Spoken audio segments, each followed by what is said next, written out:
आप्पासाहेब उर्फ सारे पाटील यांना विनम्र अभिवादन। स्वर्गीय आप्पासाहेब उर्फ सारे पाटील यांची जयंती 11 डिसेंबर।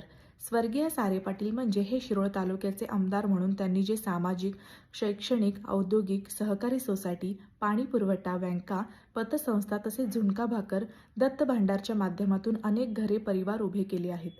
त्यामुळे अनेकांच्या अन्न, वस्त्र, निवारा या मूलभूत गरजा सहजासहजी पूर्ण होत आहेत। हा शिरोळ तालुक्यातील बहुजन समाज सारे पाटील यांना दैवत म्हणून मानतो आहे। सारे पाटील हे आपल्या कार्यातून व गोड बोलीच्या कौशल्याने तालुक्यातील बहुजन समाजाची मने जिंकली आहेत।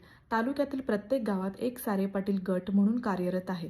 हा गट आज सुद्धा तालुक्यातील सामाजिक कार्यात प्रामाणिकपणे कार्यरत आहे। त्यामुळे सारे पाटील यांची आठवण बहुजन समाजातील प्रत्येक व्यक्ती जयंती निमित्ताने ताजी करत आहे।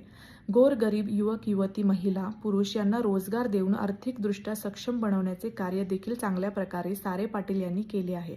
शांत, संयम, गोड आवाज, अभ्यासू नेतृत्व असल्यामुळे सारे पाटील यांचे राजकीय क्षेत्रात सुद्धा आदराने नाव घेतले जाते। म्हणूनच त्यांचे नाव अमर आहे। शिरोळ तालुक्यातील 53 गावातून नागरिक त्यांच्या या जयंतीनिमित्त त्यांना विनम्र अभिवादन देऊन त्यांच्या प्रत्येक कार्याची आठवण काढत आहेत। आम्हा राजीव गांधी नगरमधील SM group, Morya group, Balumama चौक, बाळासाहेब वगैरे ग्रुप, जुबेदा भाभी ग्रुप, नंदकुमार कदम ग्रुप, धनंजय महाडिक युवा शक्तीचे तालुका अध्यक्ष ज्योतिराम जाधव व युवा शक्ती आणि राजमाता जिजाऊ ग्रुपचे विपुल जगताप, इक्बाल मौला इनामदार, गुलाम हुसेन शेख ग्रुप तसेच इतर तरुण वर्गातून विनम्र अभिवादन वाहण्यात येत आहे।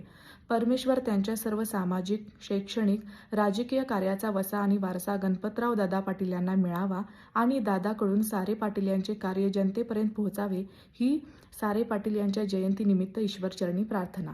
रोशन महाराष्ट्र न्यूजसाठी इक्बाल इनामदार।